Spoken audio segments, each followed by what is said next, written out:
You're watching the KOAM Morning News on Fox 14. Right now at 7, Cecil Floyd's biggest fundraiser took place on Saturday. We're going to see how proceeds from the craft show benefit the students there. Also, international students at MSSU were introduced to a Thanksgiving meal. We'll hear how their thoughts on the American holiday. And we've got showers and thunderstorms rolling into the area. Could have a strong storm or two as well. The latest coming up. The 4 states' most watched news starts now. Well, good morning and welcome to the KOAM Morning News on Fox 14. I'm Elise Noe. I'm Chris Warner. It's coming up on 7:01 on this Monday, November the 18th. Certainly not feeling like November out there. We are very warm this morning. We've got showers. We got thunderstorms. We'll talk about all of that in just a moment. But the school I went to many moons ago did the thing it's been doing for many moons as well. Cecil Floyd Elementary School in Joplin held their 33rd annual craft show Saturday. Now, vendors sold their crafts to help fundraise for the school's Parent-Teacher Association. KOAM's Mitch Adams brings us more details. I think it's a very significant, has a very significant impact on the community. Every year, an opportunity is open to local craft makers looking to sell their handmade items. For the past 3 decades, that opportunity has been the Cecil Floyd Craft Show. We do handmade crafts only. We don't do direct sales or anything like that. The proceeds that we raise here go directly back into our school for the teachers and the students for added resources. We send teachers out for conferences, get electronics for the kiddos, or upgrade playground equipment. So it all stays here within our school. Kathy Dawson has been setting up her booth at the craft show for around 17 years. Every year, Dawson enjoys visiting with new and returning customers and sharing her craft. It's very rewarding. I have people come back year after year to see what's new. People enjoy seeing bright, colorful things that they can take home for not a lot of investment. Months of planning go into the craft show, and vendors are encouraged to attend to help grow their own businesses while benefiting the elementary school. It's a year-round thing. So we're already handing out applications for next year's event, and it's just tomorrow we'll start fresh, starting from the very beginning again, collecting vendor applications, getting things squared away for next year's event. It's just doesn't ever stop. In Joplin, Missouri, Mitch Adams, KOAM News. Admission for the craft show was a $3 donation. Certainly fun to see all those crafts. Yeah, I mean, we went they started it when I was 4 years old, so every year we went, and it was always exciting. Wasn't exciting to go back to school on a weekend, but it was really cool. The vendors there always fantastic. And we have got showers and thunderstorms across the area this morning. First, though, we start with our look outside from downtown Pittsburgh. Still some raindrops on the camera lens, but the rain exiting Pittsburgh. And same on the MoDOT camera, 20th and range line. Still wet roadways out there, but the rain, at least for now, has come to a close. And it has for a number of us out there. Skywatch Storm Tracker showing where we've still got some heavier rain now working to parts of Elk County, northern Chautauqua County, around Howard out there. And so that stretches along this little line back across parts of Montgomery and Labette counties. Again, slowly lifting to the north. Some rainfall still in parts of Bourbon County, northeast of Chanute, and around the Nevada area. But the majority of us, as you can see, have moved on out of the rain. We just got, the heaviest rain right now is just to the south of Howard, and that's continuing to lift off to the north. On the Missouri side, bulk of the rain exiting the region rather quickly. Oklahoma, dry in our zone, but it will not stay that way. We have this line of thunderstorms off to our west. Now, still severe thunderstorm warnings with this line. The southern end apparently is weakened enough that the warnings have gone away down there, but the portion that's getting closer to us still warned. Now, the latest updates had it. Speaking of updates, we had some new ones come in, but nothing major, so that's good. Still have it weakening east of I-35. So we'll still get these thunderstorms, and we could get a strong storm or two, but as it continues to push off to the east of I-35, our air mass here not as conducive for significant severe weather, but as I mentioned, a strong storm or two will be possible. Future track showers and storms by noon. By 4, bulk of it is on the Missouri side, and I'd say after about 5 o'clock or so, we are done with the rain. We also will have those winds gusting out of the south 45 to 50. And here's a look at our severe risk as it stands. Low tornado risk, a low hail risk, and a low wind risk. So we could have an isolated tornado, perhaps hail up to quarters, and winds, thunderstorm winds rather, 60 to 65 miles an hour. As I mentioned, our temperatures well above normal, low, mid, and upper 60s out there, so almost 40 degrees above our average low. Highs, though, not moving much. Upper 60s, maybe some low 70s, and of course those thunderstorms and gusty winds. We're going to take a deeper look at your forecast, talk about these storms, the winds, and that Arctic air mass still on the way here in just a few more minutes. Elise? All right, we'll see you soon. Well, beekeepers came together over the weekend on the campus of Pitt State for a little beekeeping clinic. Attendees could learn how to maintain a beehive, bee biology, and bee behavior. The entrance price was $25, and people could earn door prizes, which could include a book on beekeeping, a smoker, and more. Now, the big prize of the day was a spring nuke, in which one lucky person could earn a starter colony in the spring. Honey is harvested in the fall when you see how much the hive has produced, and you take the extra reserves. Some years you don't take very much, some years you take more. You need to leave enough honey in the hive for the bees to live on it over winter. There are more than 4,000 different species of bees in North America.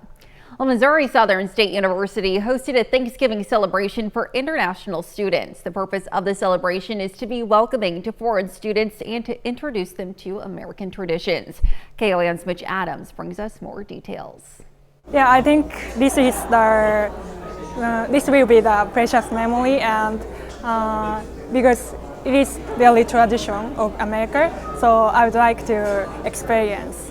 Thanksgiving is an American-rooted holiday, but students from all over the globe, from Nepal to Ukraine, had a chance to enjoy a Thanksgiving meal. This is the annual International Student Thanksgiving event here at Missouri Southern. Every year we welcome our international students to enjoy a traditional American Thanksgiving meal and then learn a bit about the holiday itself. And it's just a great chance to connect with our international students and help them make them feel welcome at Missouri Southern. Momoe Kamata is from Japan. She's completing her final semester as an international student and will return to Japan in December. It's Kamata's first Thanksgiving, and she explained her perspective on the holiday. I guess the history of Thanksgiving is really long, and people in America are thinking it's important, so this is one of the traditions of America. Although the food is plenty and the history is extensive, the main goal is to connect with foreign students and make them feel more welcome. Yeah, I think for Mary and I, this is one of our favorite events each year, and just to interact with those students who've traveled many, many miles to be part of our campus here at Missouri Southern, it's a great day and it's a lot of fun. In Joplin, Mitch Adams, KOAM News. A full Thanksgiving turkey was on display for students to pose with and take pictures for their families back home. And those are our top news stories this half hour. Coming up next, the Midwest Regional Ballet is inviting you to their production of Alice in Steampunk Wonderland. We'll hear from Kay Lewis on what the excitement is all about. And later, an Ohio police officer is in the right place at the right time to help save a 5-year-old after falling into a creek. You're watching the KOAM Morning News on Fox 14. Well, dancers for the Midwest Regional Ballet have been hard at work getting ready for their upcoming performance of Alice in Steampunk Wonderland. Now, Kay Lewis, the director of the school, is with us this morning to give us a sneak peek into this weekend's performance. Welcome. Happy to have you with us Thank this you so morning. much. Glad to be here. Of course. So for those who might not know, talk to me about the ballet school, kind of how it got started. Okay. And just, how you ended up here. Well, I started as a break dancer back in the 80s, and and then I started taking ballet. Yes. And my dance teacher, when she retired, took over her studio in 1985, and then I just kind of left. I left for a little while, went and danced in Chicago, and then trained in Dallas Metropolitan Ballet, and then came back and started again here. I opened my own school. So I've been doing it for 39 years. That's incredible. So talk to me about this production of Alice in Steampunk Wonderland. Yes. I mean, yes. So I have been a big fan of steampunk since the old Wild West series. And then when Will Smith did the Wild West movie, it even got I got more excited about it. Now how this is translated to Alice was, I was vacuuming my floor back in the first show time we did the show was 2012. Yes. And listening to Queen music, and I was like, I really should do something to Queen music, create a show around Queen music because I love them so much, and the lyrics to the songs are so cool. And then Alice got involved in that storyline. The more I listened to it, I think Killer Queen was the first one. I was like, ooh, that would be like the Red Queen's realm. And then the more I listened to it, the more it just kind of started fitting into that storyline. And the steampunk part came just because it was Queen, more rock and roll. So the steampunk to me felt a little more punk rockish. Absolutely fascinating. I'm sure it's such a creative process and Yes. really, truly impressive, truly impressive. Oh, thank you. So for people who want to come out and to see this show, when are the dates and where can people get tickets? Yes. So the day we open Thursday, the 21st, and we run through the 24th at Pittsburgh Memorial Auditorium. You can call 620-231-7827, or you can go on their website, ticket website, memorialauditorium.org. Absolutely. And just one final note for people who, may not have been to the ballet in a while or been at all. Why do you think that people should come out and to watch a show like this and to take in the creative process as well? Yeah. Well, this is our most requested show. Like every show that I've done, whether it be Mary Poppins or one of the other ones, people come up and say, when are you doing Alice again? And I'm like, yes. We'll get it there. So, I think one, it's local kids. Yes. I call them kids, but I call it because I'm old. Some of them are 30, but they're local performers, and you're going to come in. I think you're going to be astounded. And I always get this. Yes. You guys are from here? And I'm like, yes, we're from here. We have kids flying in the air, 25 feet in the air. Wow. We have, Cheshire Cats and Alira. There's a lot of aerial aspects in this show that you don't see unless you go to a bigger city. So you have a small town group of dancers that is going to give you a professional level performance. Fantastic. Well, thank you so much for being Thank with us you. this morning. Happy to have you. We'll, of course, have more information on our website later on today. Stick around. We'll be right back. All right, welcome back to the KOAM Morning News. It's 7:17 as of right this second.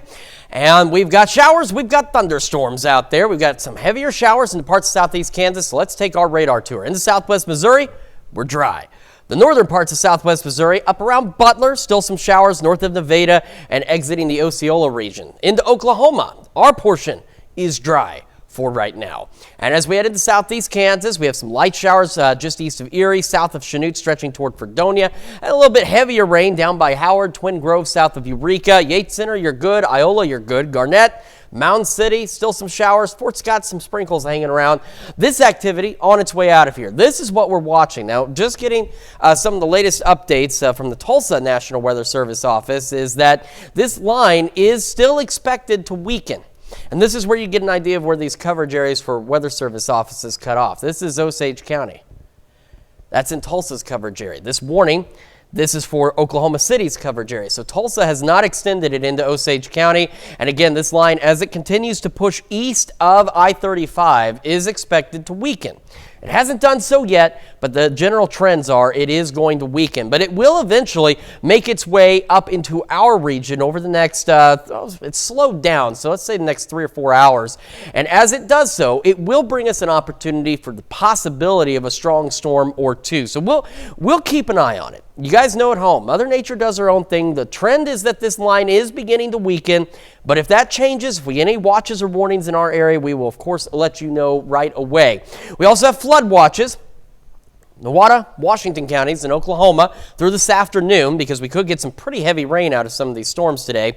In terms of our severe threat, we have a low tornado risk across the entire region. We'll have just enough shear, we'll talk about that in a second, that we could get an isolated tornado or two. And we do have a low hail risk, mostly in Kansas, Oklahoma, and parts of southwest Missouri, so quarter-size hail. And we have a low wind risk across the entire area, so we could have some winds with stronger storms, 60, maybe 65 miles an hour.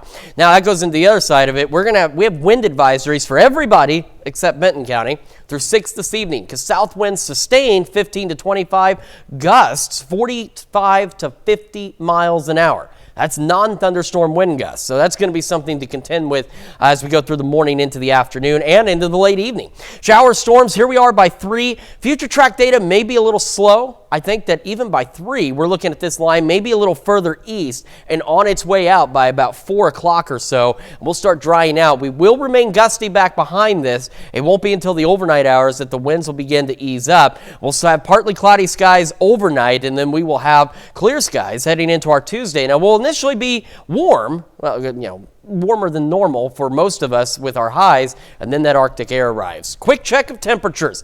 It's cloudy in Joplin, 65, east-southeast breeze at 11. Remember, we should be starting our days in the upper 30s. Some locations across the area, there's that low pressure, by the way. Some locations across our area almost 40 degrees warmer than normal. Okay, it is very mild out there for this time of year. We're low, mid, and upper 60s. Again, through the morning, scattered showers and storms. A strong storm or two is possible.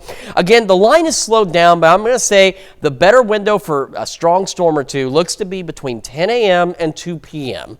And our highs today will be hovering into the upper 60s and maybe some low 70s out there. And of course, it will be quite breezy. Tomorrow, upper 50s, low 60s. Arctic air moves in down into the 30s. Temperatures well below normal heading into the weekend. Low 50s with our lows into the 30s. That's check your forecast. We're back with more right after this. Well, a 5-year-old boy is alive in Ohio thanks to the action of 2 police officers. Now, they happen to be in the right place at the right time. Todd Bosco has the story. It all started along this stretch of Center Street in London. Officer Dylan Fout and his trainee, Officer Denise Dye, spot a little boy walking alone. I said, "Did you see the kid?" And she said, "Yeah." This is a little odd. I mean, it's dark out. There's no parents around. We should turn around and see, where his parents are and see what's going on. That's when the child vanished. At the same time, a call on their radios about a missing 5-year-old, nonverbal, on the autism spectrum. Fout had a feeling. Something was telling me, water, water. Officer Dye's body camera shows what happened next. The water was exactly where the officers found the boy, floating in Oak Run. He was face up, but Fout says he was breathing in water. I just reacted. I know that I just instantly went down to the water. I can't really tell you what was going through my head because it's just, a natural reaction, I guess, for me. I was like, I have to go do something. There should be a blanket in the back of the water, 40 degrees. The boy spitting up water, but he was otherwise fine. He was checked out at the hospital.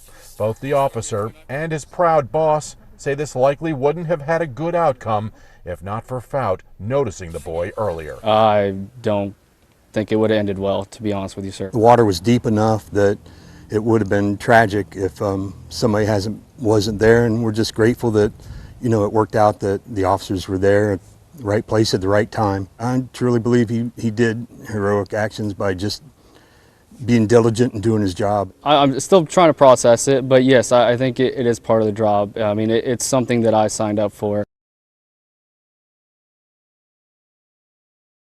Both officers received commendation for their observations and actions, and I'm sure they should, because, they said even though he was face up, he was breathing in water, and that could have, just a few more minutes, could have made a serious difference. Absolutely. Well, coming up, businesses in Webb City kicked off a holiday shopping season with the 7th annual Webb City Merry Market. And scattered showers, thunderstorms rolling into the area. We'll have the latest on the timing and what you can expect coming up. The 4 states' most watched news starts now. Welcome back to the KOAM Morning News on Fox 14. It's currently 7:28. I'm Elise Snowy. 11 downtown Webb City businesses partnered up for the 7th annual Webb City Merry Market. Each shop that participated had its own sales and specials for people's holiday shopping. And some locations even had pop-up vendors. Every time a guest bought something at one of the businesses, they would be entered to win a gift basket with a value of $800. Just come and see what everybody has to offer, and it's a great time. And we'll do one in the spring and the fall. So in the spring we'll do one March or April, somewhere in there, and same kind of concept. Now, if you got a VIP pass, you could get a swag bag at each business.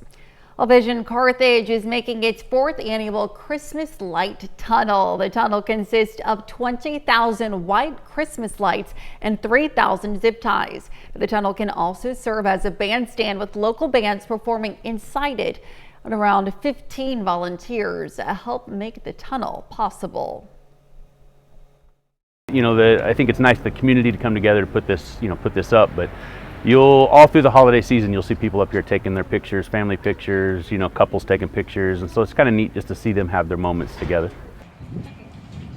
If you want to go see the tunnel yourself, it's located by Carthage Eye Care at 130 East 4th Street.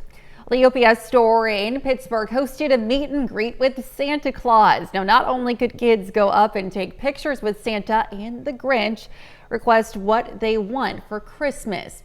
Now, but kids could also enjoy cookies, baked goods, and a coloring book as well. So holiday shipping, we do ask that you come early. A lot of our holiday shipping is going to be closer or harder to get there on Christmas if you come, like the week of Christmas. So we ask that you come within the first 2 weeks of December so that you're able to get your packages there on time. UPS recommends the latest you can get your ship to have it arrived by Christmas is on the 19th or 20th of December. Now here's Chris with a quick look at your forecast. We're starting with a look outside downtown Pittsburgh. Our camera there. We're looking good. Still a few drops on the camera, but we are drying out in the Pittsburgh area for the time being. Same in Joplin. MoDOT camera there. In fact, there's even some sky visible in little peaks of this from the MoDOT camera at 20th and Rangeline. Skywatch Storm Tracker. So let's head in southeast Kansas. We got some moderate showers in between Iola and Chanute, just south of VA Center around Eureka. All of this almost lifting northward. And we've got a few remaining around the Mound City area on their way out. On the Missouri side, we are clear. On the Oklahoma side, here comes the next batch of showers and storms just outside of Bartlesville, rolling into Ramona and Skiatook, and will eventually make its way up into the rest of northeast Oklahoma. And that's a little cluster of moderate rain and some thunderstorms ahead of this. Again, the thinking here is this line is weakening, saying that the instability east of 35 is considerably weaker out here. So we'll see exactly what happens. So Osage and Pawnee counties fall under Tulsa's Weather Service office. So that's why this severe thunderstorm warning has this weird shape up here, because the rest of it is in Oklahoma City's service area. And they're continuing that severe thunderstorm warning for now. But again, the general thinking here is the trend on this is it's going to continue to weaken, but it could still bring us some stronger storms as we head through the morning and into the early afternoon hours. I think if we're going to see anything like that, the best window is between about 10 a.m. and 2 p.m. Otherwise, scattered showers, thunderstorms out there, and very gusty winds. South winds will be gusting upwards of 45 to 50 miles an hour, and that won't let up until we get into the overnight hours out there. And here's a look at where we stand. We have that low tornado risk across the area. We have a low hail risk, primarily Kansas, Oklahoma, a little bit of Missouri, and that low wind risk out there as well for thunderstorm winds. Temperatures very mild this morning. Low, mid, and upper 60s as we get this day started. So we're already above our average highs for right now. Temperatures not moving much more, though. Upper 60s, maybe a couple low 70s. Storms continuing into the afternoon. Should be done by about 4 or 5 o'clock. Well, have another look at your forecast. Take a closer look at these storms and what the expectations are for them here in just a few more minutes. Elise? All right, Chris, thanks. Well, President Biden making a key decision to authorize Ukraine to use long-range U.S. missiles in its fight against Russia. Now, that weaponry will allow Ukraine to strike targets deep inside Russian territory, a capability that will better equip them to bring the fight directly to their Russian aggressors. Fox News correspondent Kevin Cork has more. The decision allowing Ukraine to use the Army tactical missile system for attacks further into Russia comes as thousands of North Korean troops have been sent to a region along Ukraine's northern border to help Russia retake ground there. It also happens amid growing concerns from Kyiv that once in office, President-elect Trump will move to reduce or possibly even end continued financial and military support by the U.S. Ukraine's President Volodymyr Zelensky and many of his supporters have been pressing the Biden White House for months to allow Ukraine to strike military targets deeper inside Russia, saying the U.S. ban had made it nearly impossible for Ukraine to try to stop Russian attacks on its cities and electrical grids, especially with as many as 12,000 North Korean troops on the march. Meantime, President-elect Trump has repeatedly slammed the Biden administration for giving Kyiv tens of billions of dollars in aid.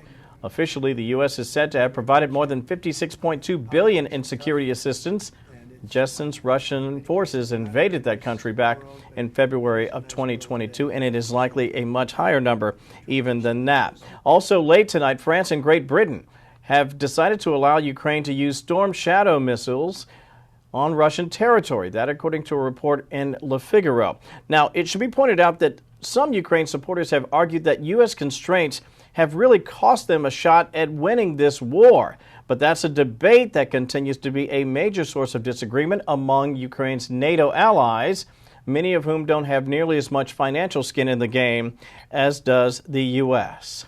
In Washington, I'm Kevin Cork, Fox News. That's a look at our top news stories coming up this half hour on the KOAM Morning News. For many, decorating your house for Christmas brings joy, but for one Tennessee family, the decorations take on a deeper meaning. In Consumer Watch this morning, an economic forecasting report shows high numbers for what it now takes to buy a house. Oxford Economics says that a household needs an average of $107,700 to afford owning a single-family home in most cities. That cost includes property taxes and insurance. In the 50 largest U.S. cities, the most affordable locations are in the Midwest and in the South. Well, the nation's best-known travel club predicts a whopping travel number for the Thanksgiving holiday period getaway. AAA says about 80 million Americans will be heading 50 miles or more from home for Thanksgiving. That's 1.7 million more travelers than last year. AAA says the forecast period now includes Tuesdays before Thanksgiving and the Monday after Thanksgiving. AAA says the busiest day for air travel will be Sunday, December 1st, while the least busy day will be Thanksgiving Day. Well, remote work may be helping workers take longer holiday trips. A new report says the flexibility of not having to go to the workplace is expected to translate into more time away from home this holiday season. Now, the Deloitte Holiday Travel Survey found about 49% of travelers with jobs are what's being called laptop luggers. The business consulting firm polled more than 4,000 American adults on the subject in September. It found the increase in laptop luggers is across almost all income levels and age groups. Well, travelers looking to get away for the holidays will be spending more, but not a ton more. Fox Business correspondent Kelly Saberi has the details. Holiday travel is going very, very strong. The holidays are quickly approaching and more Americans are planning to get away this year than in 2023, and they're spending more too. Travel network Virtuoso reports bookings and sales are both up 37% for the holiday travel season. Which is also a good sign for consumers because that shows us that the rates are starting to level off just a little bit when you see those things on par. But overall, the rates are up about 6% compared to where they were last holiday season. Virtuoso's list of top holiday destinations overseas include Italy, Japan, Germany, Mexico, Thailand, and France, with travelers focusing on authentic experiences. Which is why you're seeing some of these destinations come to the fore. You know, you get a very cultural, authentic experience in Japan, which is why people love it. But it's also why they love Italy, because when you're in Italy, you know that's the only place you could possibly be. Like, the cuisine is so incredible, the sights, everything. And so people are looking to make sure they're really connected to the destination that they're visiting. People are already planning trips for 2025. Virtuoso says family travel continues to be its strongest trend for next year. Also, travel celebrating a milestone, adventure cruising, travel to cooler destinations like Antarctica, Iceland, and Norway, traveling off-season, and solo travel for those looking for an adventure at their own pace. Women traveling on their own and going on these bigger expeditions, cruising on their own. Virtuoso says many cruise lines now cater to solo travelers with special deals and social activities, making it easier to connect with fellow passengers. In Chicago, Kelly Saberi, Fox Business. And those are our top consumer stories. Let's take a look at the market prices before the opening bell.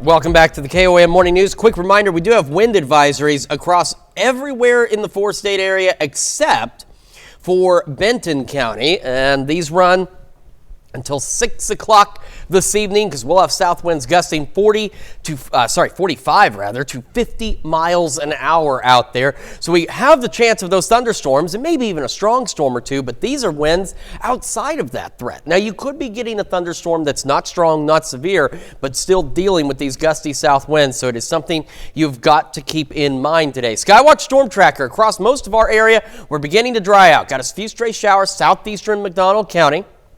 All right, up in the northern portions around Butler into Bates County, a couple of stray moderate showers up there. We've got a few more showers now pushing into parts of Delaware County and the southern edges of Craig County, Newata County.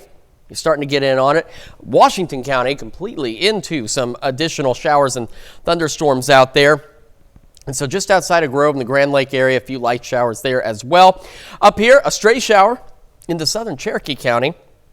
We've got this moderate rain pushing in to parts of Chautauqua, Montgomery counties. We got some showers around Fredonia. Up a little further north, we have this line of showers and some moderate rainfall stretching along 54 from Eureka to Yates Center and Iola, and then light showers back toward the Fort Scott area and some moderate rain around Mound City. And that's it for now, but you see we've still got the bulk of this line to get through. Now again, the trend is that it's weakening. In fact, they have trimmed off the northern part of the severe thunderstorm warning, but this portion still runs until 8:15. In fact, it just got updated. That's why it took me a second to walk over here, is it just got updated. Now, these are slowed down even more, moving northeast now at 30 miles an hour. And so with that, we're looking, let's say maybe even the far western edges of our area, about 2 hours, no.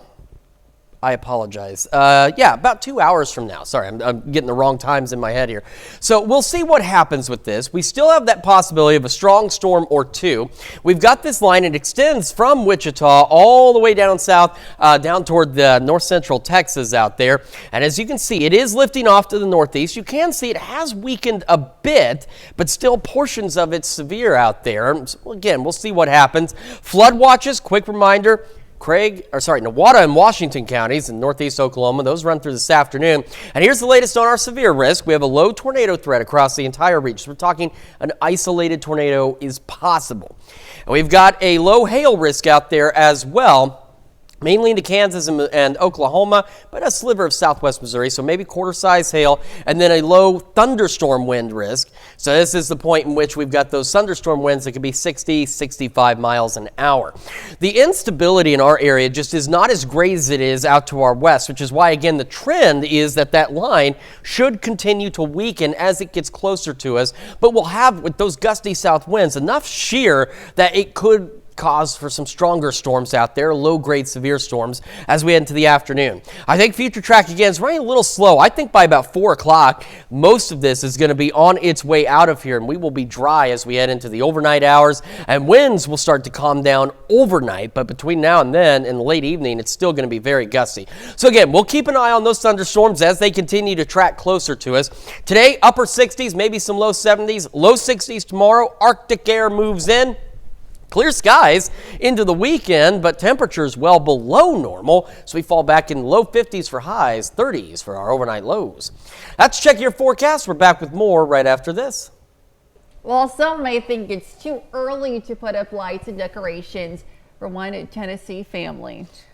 For this family, there's a deeper meaning behind the festive display. Aaron Cantrell gives us a closer look. Hey, watch this. I'm good at driving. In the back of this subdivision on Ash Circle in Laverne, carefully step back down. You'll find Brad Hinn's home. Let me go get another strand of lights. And his massive Christmas display, from Happy Gingerbread, Santa, and his reindeer. That's the system. We got it going on now, if I don't get dizzy first. And thousands of lights. Perfect. Each year it's grown and grown and more, and now we're up to 750,000 lights. Here we go. With help from companies providing a lift and discounted lights, Brad and his family, all right, good job, buddy, like his nephew Caleb, are working around the clock. Can you go get me some more purple lights right over there? To get everything done Originally, I was thinking about not doing it this year. Just somewhere along the line, I kind of lost my joy out of it all. It was easy for Brad to get caught up in the chaos of designing the holiday display, but then remembered why he started doing it in 2012 for his daughter, London. Her death actually happened in the neighborhood that we lived in. So that whole community rallied around us during that loss and that grief. She was 21 months old when she died in a tragic accident. So moving into that first Christmas, I'm like, what do I do? I usually have another kid that I, buy Christmas gifts for. So I took that money and I put it into Christmas lights. London's radiant light lives on through this spectacular display. London was just a joy and to be around. And she was this light. She knew no strangers. She would just run up to anybody. Even in her passing, she continues to spark joy around the globe. A reminder to Brad of the lasting impact of London's lights. Especially when I see kids, I was like, well, that should be London, and it's not London, but, this is the beauty and the brokenness. It's the purpose on the other side of the pain. It's the triumph after all the tragedy. Well, are we going to test them tonight? We will. Certainly an impressive display for great reasons, too. Absolutely. Well, we've still got showers and thunderstorms that we have to contend with. We're going to take a look at the Skywatch Storm Tracker. So right now, we still have some moderate rain now working back into northeastern Oklahoma and southeastern Kansas. We've got a few light showers into southwest Missouri, northwest Arkansas, not much there. So here we've got this band of rain now north of Yates Center, south of Burlington. It's kind of just riding the county lines right here, lifting off to the north. The Missouri side, again, a few stray showers around Cassville, Pineville. Most of us are dry. Some of this rain not even reaching the ground. Now this rain definitely reaching the ground from Bartlesville to Ramona to Newata, and then back over around Grove. Some moderate rain also down toward Jay. And then we've got this line of showers and storms out here. Again, the trend is it's supposed to be weakening. Still a severe thunderstorm warning for the southern portions of this, but it's crossing into the Tulsa Weather Service office area. So we'll have to wait and see exactly what they come up with, if they think it's still going to remain severe. Lifting off to the northeast, and it's slowed down about 30 miles an hour. And we have a storm track on that. So again, as it continues to slow, we're now looking at arrivals maybe in our far western counties. Again, I'd say in about an hour and a half, a little over an hour and a half from now. So we'll keep an eye on these storms for you through the morning. We'll have another look at forecast news you need to know right after this. Well, here's a check of today's top headlines, the news you need to know before you head out the door. Pittsburgh residents had an opportunity to learn how to be a beekeeper over the weekend. Attendees could learn how to maintain a beehive, bee biology, and bee behavior. The entrance price was $25, and people could earn door prizes, which could include a book on beekeeping, a smoker, and more. 11 downtown Webb City businesses partnered up for the 7th annual Webb City Merry Market. Each shop that participated had its sales and specials for people's holiday shopping. Every time a guest bought something at one of the businesses, they would be entered to win a gift basket with a value of $800. Envision Carthage is making its 4th annual Christmas Light Tunnel. The tunnel consists of 20,000 white Christmas lights and 3,000 zip ties. The tunnel can also serve as a bandstand with local bands performing inside. All right, scattered thunderstorms through the morning. A strong storm or two is possible. Still think the best window, if we're going to see any stronger storms, is going to be between 10 a.m. and 2 p.m. Temperatures just kind of hovering upper 60s out there, so not much movement today, maybe a couple of low 70s. Storms continue into the afternoon. I'd say after about 5 o'clock, they should be pretty well done with us. Gusty south winds 45 to 50 miles an hour continue through the late evening, and they will ease up overnight as we fall back into the upper 40s. Low 60s tomorrow, sunny skies, Arctic air still set to move in, but we are looking to be dry during this process, but cold. Low 50s heading into the weekend, overnight lows into the low 30s, maybe even some upper 20s, so it's going to get downright chilly. Wow. Well, a Korean citizen was detained at Lima's airport with 320 tarantulas, 110 centipedes, and 9 bullet ants. And the animals were suspected to have been illegally extracted from the Madre de Dios region. Why? The 28-year-old man was discovered when security staff noticed his stomach looked unusual. I hope he didn't eat these things. Unusually swollen. The illegal trafficking of these endangered species generates millions of dollars globally as they are sold as pets or to collectors. Why? Oh, horrifying. That. How did he get just them? Even the look of that right now. Wow. Wow. Okay, cool, great. Well, You can keep them, sir. Yes. Thank you so much for letting us put the good in your morning. Again, if we get any warnings or watches, we will let you know. We'll be back at noon. Have a great rest of your morning.